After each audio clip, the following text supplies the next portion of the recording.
Welcome, everyone. You're watching Passion Project, and I'm your host, Cat Margulis.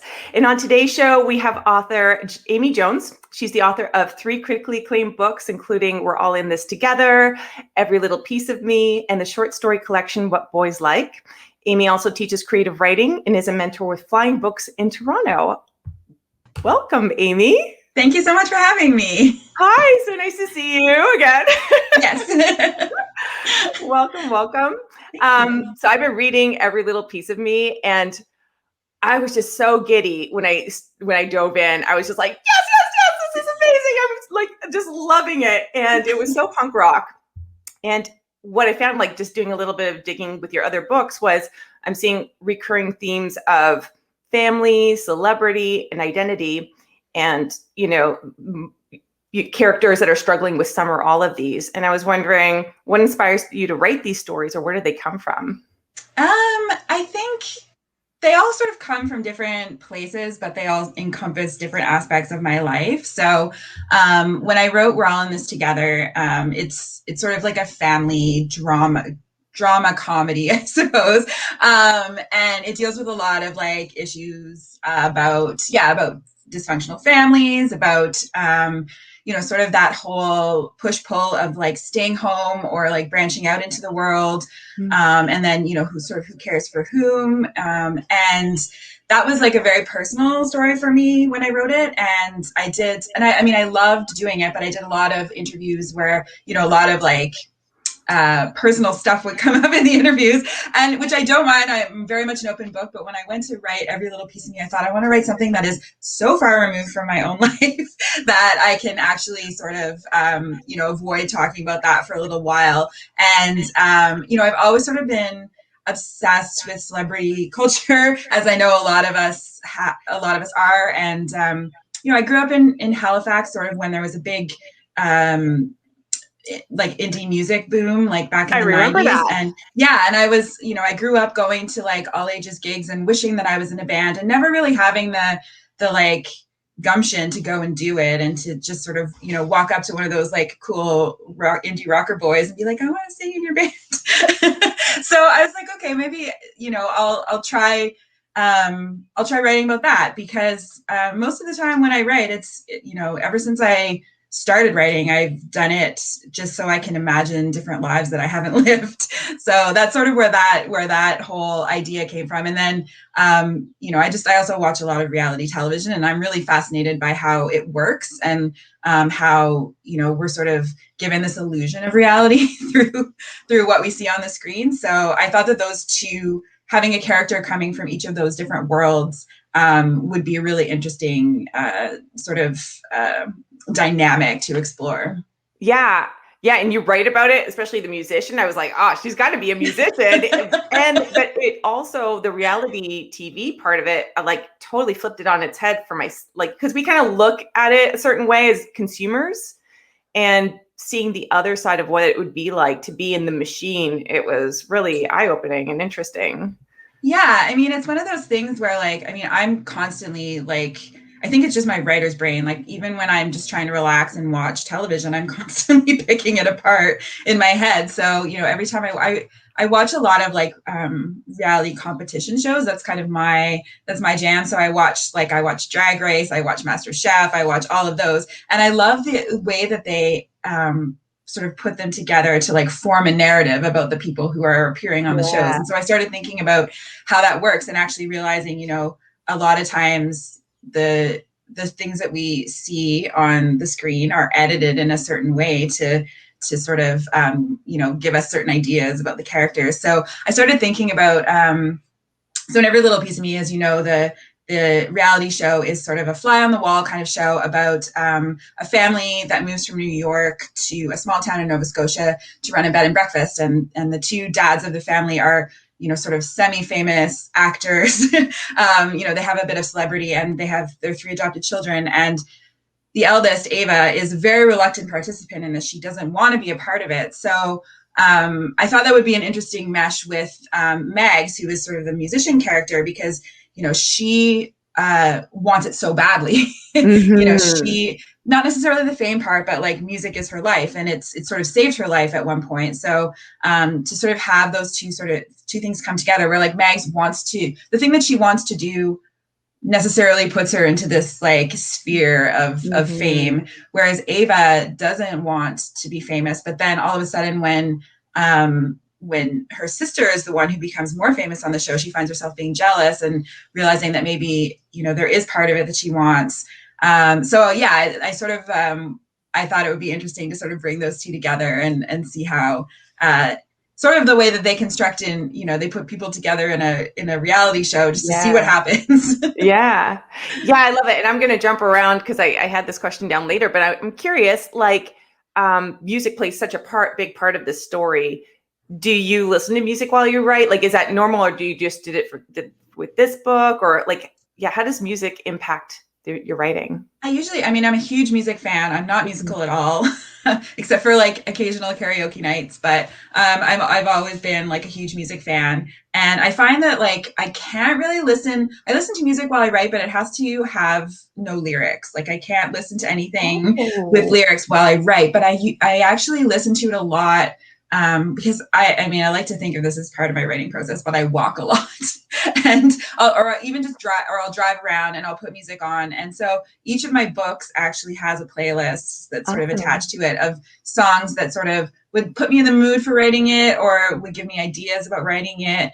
I also find that I get really inspired going to see live shows, which is why this, you know, past year and a half has been so difficult because I really love going to live shows, and I find just the act of like being in a room with other people who are appreciating the same music that you are, and just like having nothing else to do, right? Like if you're mm-hmm. listening to music at home, it's so easy to get distracted by other things. You know, you have it on while you're cooking, or you know, you're looking at your phone or whatever it might be. But when you're in, you know, a bar or a stadium or whatever it might be watching a performance, that's all you're doing, and it's such a Yeah, different experience. And I find that it taps into this like some part of my brain that allows me to sort of I don't know, just I find it really inspiring, and it sort of allows me to, you know, think about, because I always find like my thoughts wandering, and you know, I always end up like thinking, oh, wouldn't this be a great idea, or maybe I can work this in, or like, just, you know, feeling that sort of interplay between what I'm seeing and like what I'm yeah, working on myself.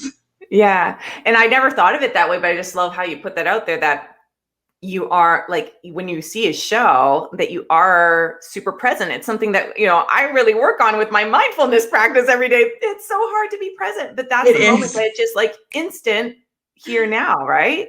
Yeah, It's so exactly. I'm powerful. constantly like searching out those kind of opportunities where, you know, I am sort of just in the moment, because I have the same thing. Like I feel myself, especially, you know, like I was saying, my writer's brain, I'm always analyzing things. Even Yeah. like, I mean, I like obviously read a lot. But even sometimes while I'm reading, I find myself, you know, thinking, oh, how do they do this? And like, oh, this is a really cool scene. How could I do something similar? Yeah. So it's hard to turn off. So I'm constantly seeking out those experiences where I can just sort of turn it off and be in the moment. I love that you mentioned that, because that's like, was that something that you developed over time? Like, that's just something that I took a writing course, I think it was last summer, where they recommended like reading a book, but reading it as like picking it apart brain, right? Not as a reader brain. And it's like, oh, I mean, I have moments where I'm like, oh, that was really cool that they did that, but I don't normally go there. So was that something you've honed? Yeah, I think so. And like I tell my students all this all the time, because I give them the same advice. I say, you know, Yeah. reading is really the best way to learn to write. But I also warn them that it can also sort of ruin something that you love in a way. Yeah. I tend to try to read things that are really outside my genre. And like I read a lot of mystery novels, for instance, because I find that those are the type of books that I can just get lost in, because I'm not trying to do what they're doing. Mm-hmm. But yeah, I think it is one of those things that like I don't think that you just know how to do that. I Yeah. think it's something that, you know, the more that you study the craft of writing, and the more that you sort of start thinking about how stories work, and you know, how characters are developed and how worlds are built, you're constantly looking for those connections in everything all the time, and it can get very exhausting. But I mean, it is really the best teacher, I think. Like it's the best way to sort of learn how to do it, is seeing how people who you admire do it and try to sort of analyze what they're doing to get an effect on you. Like that's Yeah. really what it is, right? Like they're putting together words on a page that are having some kind of emotional effect on you. And, sometimes it feels like just magic, really. Like even, after all these years of doing it, sometimes I read it and I'm like, I don't know how how they did that. That's cool too. Yeah. Now you had like crazy awesome success. It seems from the get-go, your debut novel, in this together, was a national bestseller. It won the Northern Lit Award and was a finalist for the 2017 Leacock Medal for Humor. Your short story collection was also, really well received. What was it like to debut like that? And what did you learn from that experience? Well, I mean, I know it does seem like it was sort of, a very exciting debut, but I mean, it was a lot of years of work in the making, as I'm sure most people will tell you.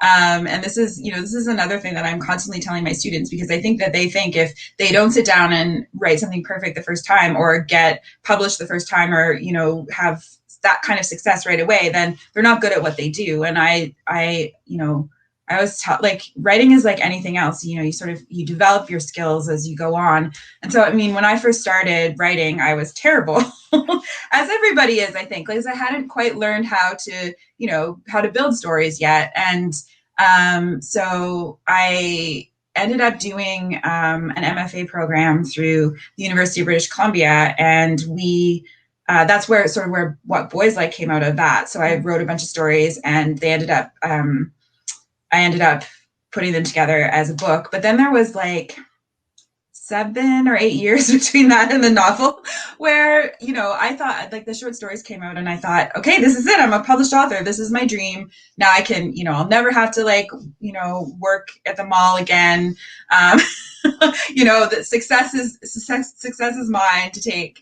And it doesn't work that way. And it does. I mean, obviously for some people it does. But I think it's also, hugely dependent on luck and timing, sort of depending on what you're interested in writing, who's looking for what out there, what readers are tapped into in the moment. Like, that's something that is, nobody can predict what people are going to want to read. So, there was a bunch of years in between there where, I decided, okay, I'm going to pivot from writing short stories to a novel, because I always really wanted to try it. But it seemed so daunting, but I thought, I'll just give it a go. And I wrote a novel, and it was not good. and luckily my agent was like, let's just put this aside for now, and maybe you can work on something else. And that's sort of when I started writing We're All in This Together. I was living in Thunder Bay at the time, and I really wanted to write about it there, because there's not a lot of books that are set in Thunder Bay, and it's such a beautiful and kind of mysterious place for a lot of people. So I wrote We're All in This Together, and I was really, really lucky to get to have it picked up by McClellan and Stewart, and to get to work with my amazing editor, who just sort of, she could see, I mean, what she read when I first submitted that manuscript to her, like, I don't know how she saw the potential in it, but she saw something in it, and she's like, I can work with this. And she really guided me towards making that book what it was, because she could really see, like, further down the road what it could be. And so I was so happy to have her support and my publisher's support. And I mean, that's really what it comes down to, is if you have good people working in your corner who believe in you, and that's what's going to lead you to have success. I mean, people think that writing is a very solitary thing, which it is in some respects. Like, we spend a lot of time by ourselves, but having a book come out in the world takes a whole slew of people, and so you want to have people in your corner who really believe in what you're doing and who can see what it is that you want to do. Thank you for that. That was awesome. Thank you for sharing that. And so when you went and you sent your book to an agent, she loved it. And then she shopped around, and, the editor loved it. So did you feel like it was 100%? Like, did you get to the point where, like, I don't know what else to do with it? And, like, what was the feeling before you go? Yeah, I mean, it's quite an intense experience, being like, getting any sort of feedback or being edited. just because, like, for one thing, you are sitting there having a conversation about stuff that you've made up in your head and people that don't exist and like what their motivations are. So it's kind of funny to sort of be like, okay, well, this is something that I've created and somebody else is interested in, sort of seeing it through. And when they really sort of get what you're doing, whether it could an editor or an agent or, even someone, a teacher or a mentor or someone in your writing group or anything, when you find that person who really is like, okay, I know what you're trying to do, that's the real, like, that's such a gift because it can be really hard to find. And it can, you can get a lot of advice where,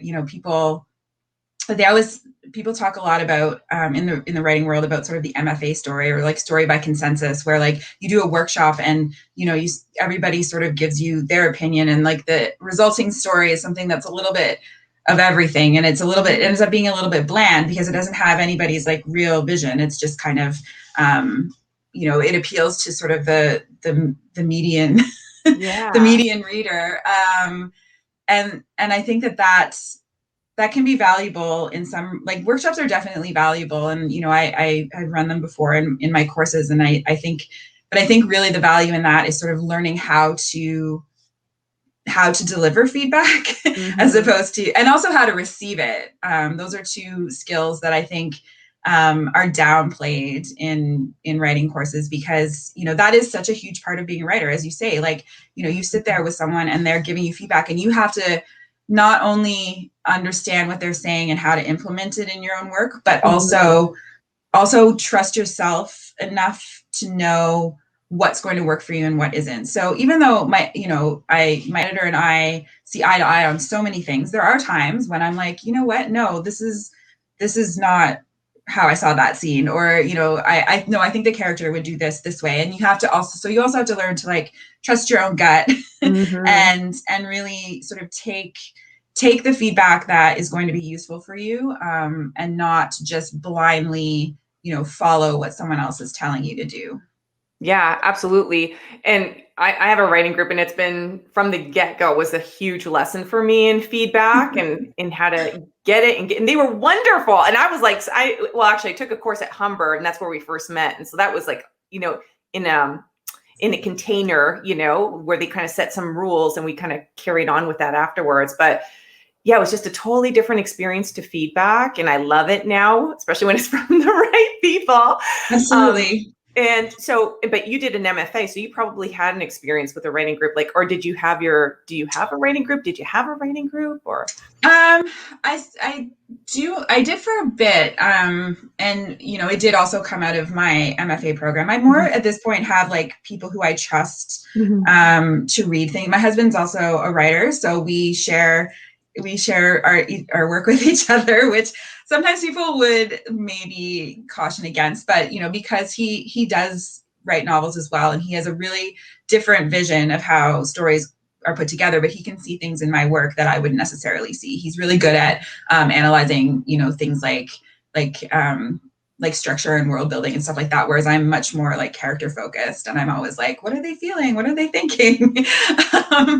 What's the emotional underpinning? What's driving them? What do they want? All of these things. So yeah, I do have, and I have some friends who I met in my MFA program who also read my work, but I try not to share it with too many people, just because of that. I don't want that sort of cacophony of voices, sort of telling me different things and having to, sort of unpack it all, because, I do have my editor who's like my primary person. Yeah. And it's like, this is like, you're married now. You got your person. Exactly. She's my person. And, it is helpful to have the outside eye before it gets to her, because I also don't want to like give her a ton of work. But I've also learned so much from her about how to deliver feedback to people. Because, I teach and I mentor, and, I end up reading a lot of manuscripts that are in really early stages. And, I'm always trying to like walk that line of being encouraging while also being able to sort of point out what needs work. And, I really believe that, I really believe that anyone can write a book.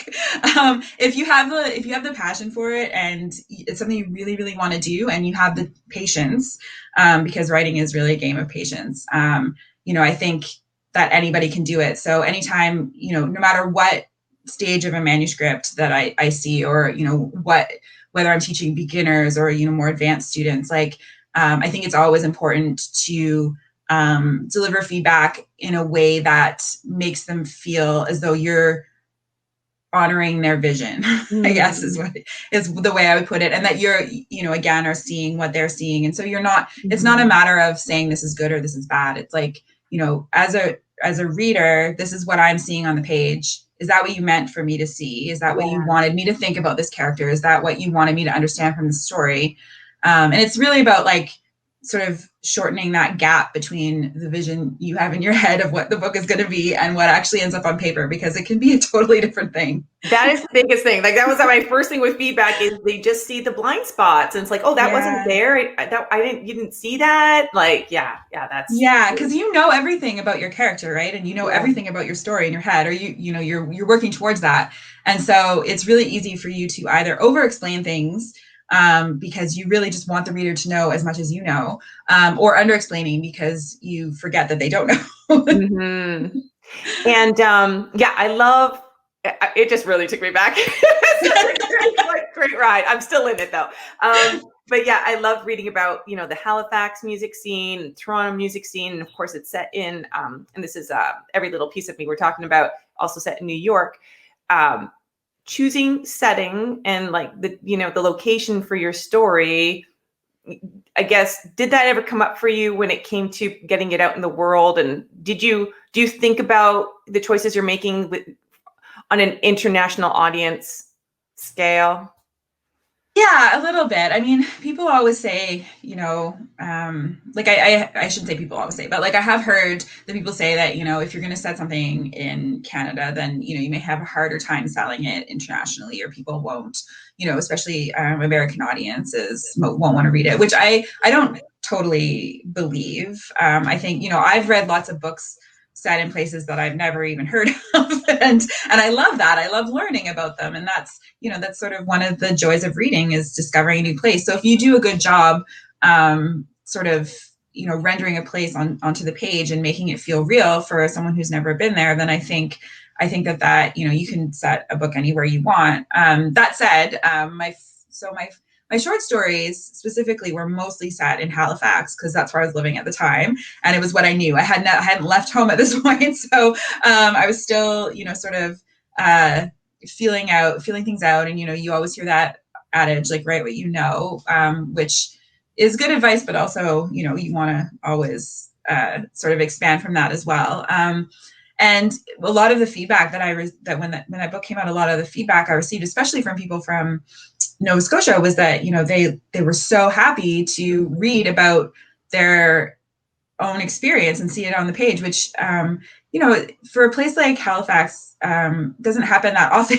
It happens more now. Like, Halifax is a really great literary scene. It's expanded so much in the last little while. But when I was first starting out, like, all the books that were about Nova Scotia were probably going to be set in like a rural area. They were going to be in Cape Breton, or they were going to be about fishermen, or that wasn't my experience. I grew up in a city. I grew up in Halifax. My whole experience, to me, was very urban, and so I sort of wanted that to be reflected on the page. And I think that part of it was really important to me at the time. And then when I wrote We're All in This Together, same thing. Like, I was living in Thunder Bay, and I really was so fascinated by it. And I thought, this is such a great setting for, and a lot of the themes that I'm interested in exploring, family, and, sort of that whole idea of, like, having to leave where you're from, and the guilt that's associated with that sometimes, especially if you have a family that's very grounded. And I found in Thunder Bay, like,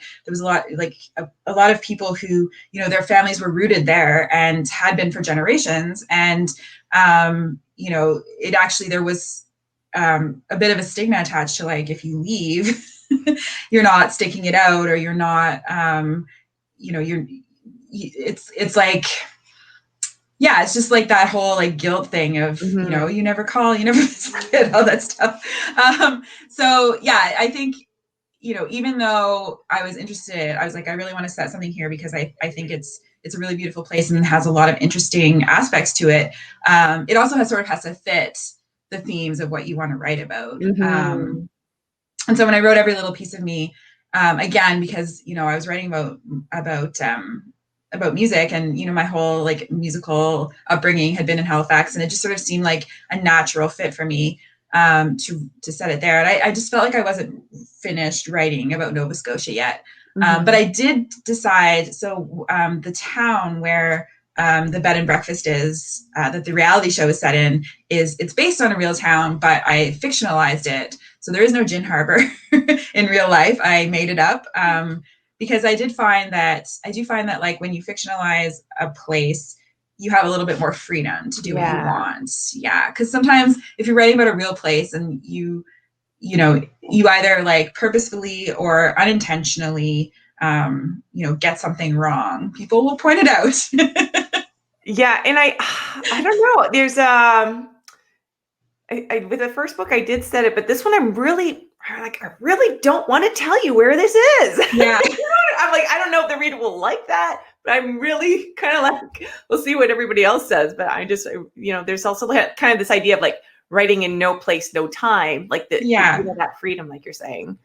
Yeah, and I think even if you set it somewhere, like I'm working on a book now that's set in Florida, and it's actually set in a like it's sort of the same thing where it's a community that, I wanted to write about a community like it. Yeah. So I made it up. It's not in a real place, but there are some characteristics that are similar to, where my parents live. So Hmm. I yeah, but I think, for me it was just more important to have that freedom to be like, okay, if I want to have, the beach on this side of town as opposed to Yeah. this side of town. Yeah. And yeah, which kind of brings me to, and now I'm like, why did they bring me here? I don't know why it brought me here, but I'm here. Is the scalability?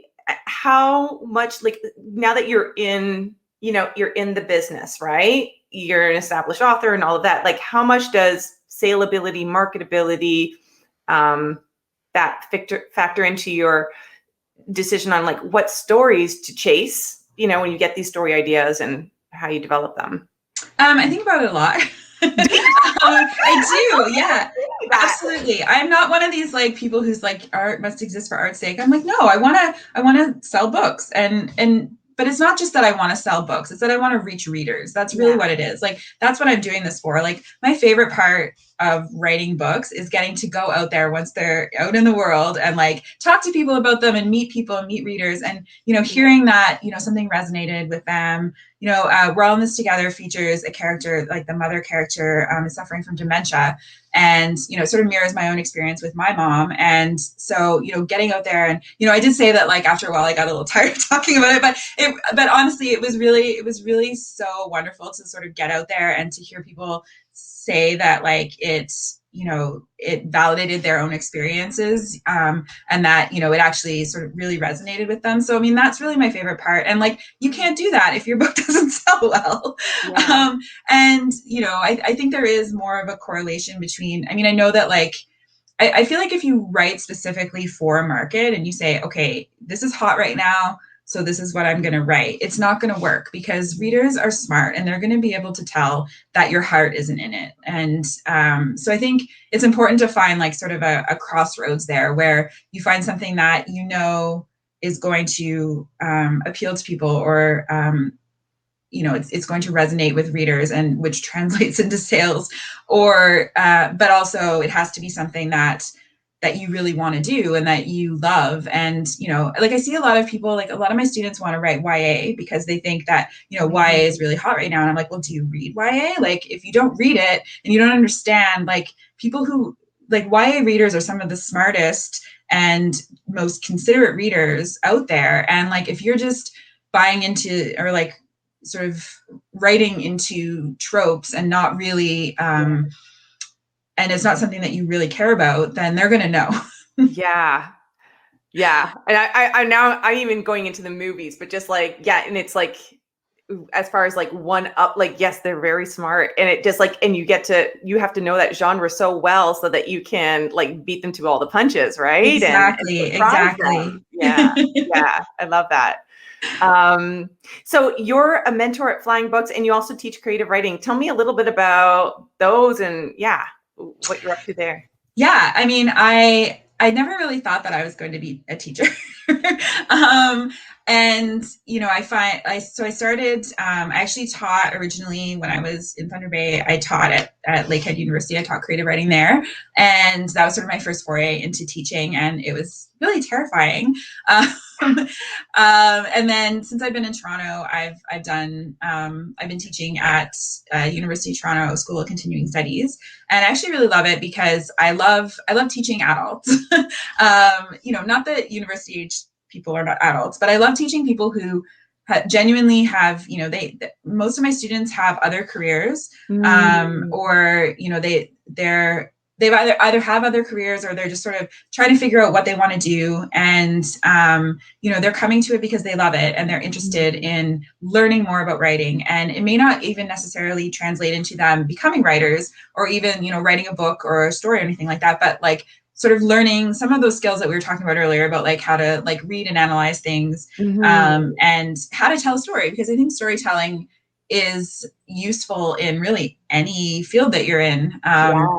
And so, I really love seeing, and I just find that like, I get to read so much work from people from just like the most vastly diverse backgrounds and, perspectives. So I find that like super interesting, to just sort of, get away from that, because I feel like as writers we can tend to get in like a bit of a writerly bubble where Yeah. we only interact with other writers, and we only sort of have the perspective of other writers. So like having discussions with students who have different backgrounds and are from different places, it really sort of opens your eyes and you're like, oh yeah, there is a whole other world out there of people with different experiences and different perspectives. So that part of it I really, really love. I don't love so much the idea that I'm an authority on anything. um, just because I think we're all just sort of fumbling through this the best we Yeah. can, and so I think that's in part why I find the mentoring so rewarding, because it is really a one-on-one relationship where someone's trusting me with a book that they've written, or a book that they're working on, and I try to emulate my own mentors and my editor and stuff like that in the way that I sort of guide them to, not only to write to make their book better, but also to sort of understand the principles of how it all goes together, and to sort of encourage them in terms of the wider literary world as well, because I can't even imagine, like, I try to think back to when I was first starting out, and like everything seems so overwhelming. How do you even start? How do you get an agent? How do you get published? Like, there's such a like mystery that surrounds so much of the industry. And so I really try to sort of unveil that a little bit for people, and help them understand how that all works, because it's one thing to like be in a class with someone or to get feedback from a teacher, and then that's it. You have your manuscript, and then you're like, what do I do now? And then you're sort of set adrift. So I feel like the mentorship experience for like with me is like the full package all the way to the end. That's awesome. That's awesome. And I love that you shared with the teaching that you have like a lot of older students or people who, have traveled different paths to get there. Like, what do you see as, any common challenges or things that you have to address with that particular group or coach them on? It's a lot of confidence, really. A lot of times people think that they don't have anything to say, or why would anyone want to read what I have to say? And another part of it is just prioritizing it, and like it's really prioritizing yourself in a way. Have a lot of times I see people who maybe were interested in writing when they were younger but never thought of it as a viable career, and really they're probably right. I mean, honestly, I would never want to discourage someone from pursuing that, but I think that people should know how difficult it is, and what the challenges are. But so people, they started in life, they're interested in writing, they think, okay, that's not really something that that I'm going to pursue for a living, and they end up, going into whatever career that they go into, but then they sort of have it in the back of their mind all the time that like, I could do this. And really the only thing that stops you from writing is yourself. Anyone can do it. If you have a pen and a paper or a computer or whatever it might be, that doesn't require any, sort of fancy equipment the way, say like filmmaking or like music or anything like that. It's just your brain. And that can be even more intimidating for people in some respects. Right. Yeah. So, and like literally like, and you can self-publish, you know what I mean? Like there's really exactly nothing except for yourself, which is huge. Exactly. And I mean, that is, I think, one of the things that stops people the most, because it is really just you and your thoughts. And, so a lot of time, especially like my older students who have families, who have careers, who have other obligations, being able to say, okay, I'm going to take an hour a day away from all of those other things to write and prioritize that every single day is really tough. And then, especially if, when you're first starting, you're just writing garbage, which like I encourage people to do, because that's how you get to the good stuff, And so I feel like if there's one thing that I can get across to any student really, but especially those students who are struggling with, legitimizing it for themselves and sort of giving themselves permission to write, is that, everybody starts there, like everybody. And no matter like if you're the most successful author in the world or, whatever, you start with that blank page and that like huge ball of self-doubt inside of you, and you write garbage, and then the garbage gets a little bit better and a little bit better the more you go on. And eventually, if you stick it out long enough, you maybe have something that people are going to want to read. But you're never going to get there if you don't take those baby steps. Yeah. I know. I always think about Malcolm Gladwell's 10,000 hours. I'm like, 10,000 hours. That's a really good one to remember. Proven equation. Yeah. That's a good one to remember. So I almost forgot I was going to get to this, but you worked with Ashley Audrain. I don't even know if I'm pronouncing her name right. Her book, The Push, which was like a huge success. But you got to see it, you were one of the first people to see it. What was it like, what was the experience like working with her or seeing that manuscript for the first time or seeing something like that, even with your other mentor students? It was super exciting because it was like the Flying Books has been around for a while. They're sort of a bookstore and a writing school in Toronto, but they had just launched their mentorship program, and like it was brand new. And so this was like I think one of the first in the program, but definitely my first experience. And I'd done mentoring through U of T and like in different other sort of areas, but not yet through Flying Books. So when I had no idea what to expect, but I definitely wasn't expecting what I saw, and I was like, this is really something special. And I think at that point, Ashley, she'd worked in the industry, and she had written this book, and I think she just really needed an outside eye on it to tell her. Or someone who could read it and say, this is ready. And this is something that, that just to give her that encouragement, and also, just a professional who could say, this is at the point where, you should be sending it out to agents and publishers. There was a few things we talked about, structurally, but I mean, she had it like it was so polished. And, I've had a few since then that have sort of been in the same vein that, we're sort of working on still. But, I've been really, really excited and impressed with the whole process, because, I get to work with these people who are, really dedicated, and who for the most part, have already written a novel, which is like the hardest, like getting to that point is, it's very different than, sort of teaching someone who is just coming into writing and, sort of just starting out in an intro to creative writing class. Like these are people who have done the work and put in those 10,000 hours or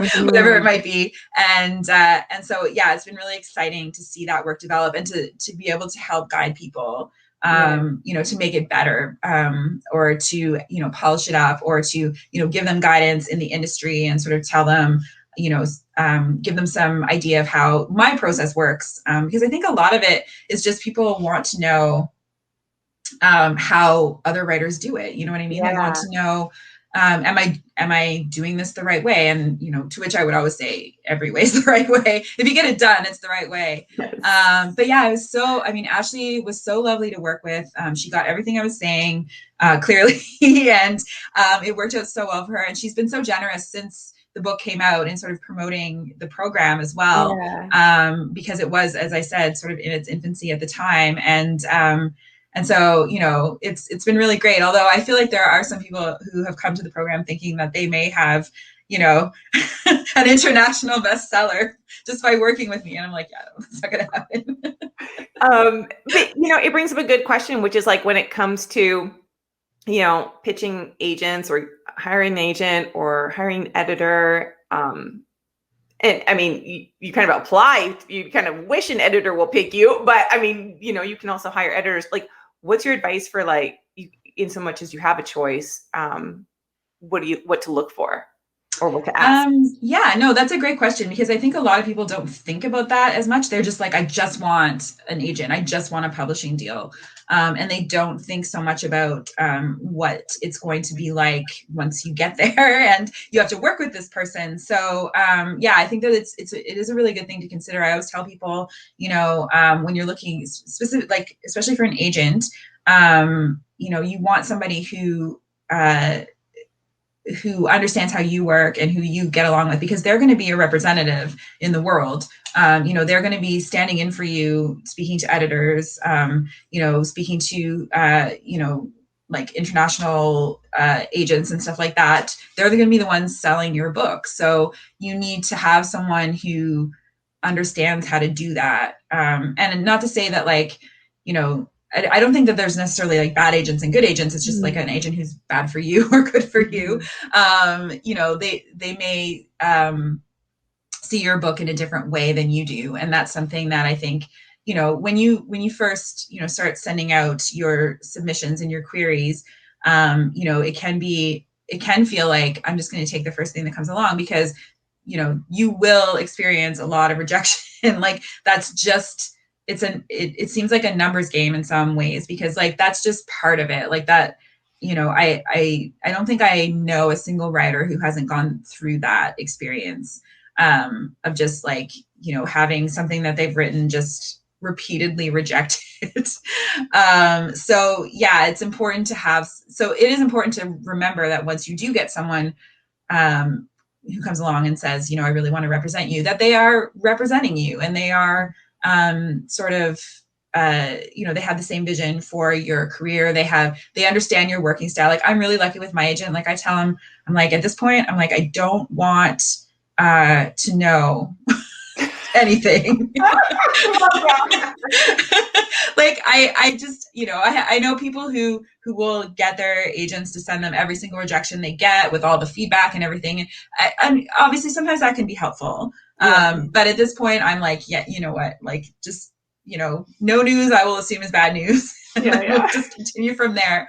And I mean, the same goes with editors as well. Like you want somebody who is not going to push you to do things that you're not comfortable with, or that you don't want to do, or that you don't push you in a direction that you don't see your book going in. So, before I signed my contract with my publisher, like I met with my editor, we had like a really long conversation, and I just we really clicked. And just from what she was saying, I mean, it was like an interview. Like she was interviewing me, I was interviewing her in some ways, although I probably didn't realize it at the time. But like, just seeing the way that she talked about my characters, the way that she spoke about, the themes in the book, and, sort of what she saw as places that I could expand on that, or add depth or strengthen it, as opposed to, trying to push me into a different direction, or put me into, a marketing category, for instance, that I wouldn't fit in, which can be a big thing as well. So, I think it's super important to remember that when you're out there looking for representation, or you're looking for an editor to work with, or whatever it might be, that, you're the artist, like you're the creator. And like, if like, you don't have to, sign with somebody if you're not comfortable with them, just because you want to get out there. There will be someone out there who understands what you're doing and who is excited about what you're doing as you are. And they are out there. And so, it just can be a matter of, like I said, writing is a patience game. It really is. There's so much waiting involved. And, just so much, like, it's just up and down constantly. So, you have to be prepared for that. Yeah. Amy, thank you so much. Oh no, before we go, what's next? What are you working on? What's coming down? Well, I'm working on a new novel. It should be out in summer 2022, which I'm really excited about, because I'm hoping that, by then we can do some live events. Yeah. I can get back out there and meet some readers. So yeah, it's called Pebble and Dove, and it's, as I said, it's set in Florida, and it is set in an abandoned aquarium. Cool. Yeah. So again, that's a setting that I was like, I really, wanted to set it there. So I was like, what's the story? What's it going to be? So that should be coming out soon. And I just keep working forward. Amazing. Well, I'm excited to see that and finish reading the book, because I'm really, really loving it. Thank you so much for being on the show today. It's been really great chatting. This has been a great time. Thank you. Thank you. Thanks everybody for watching, and we will see you soon. Bye.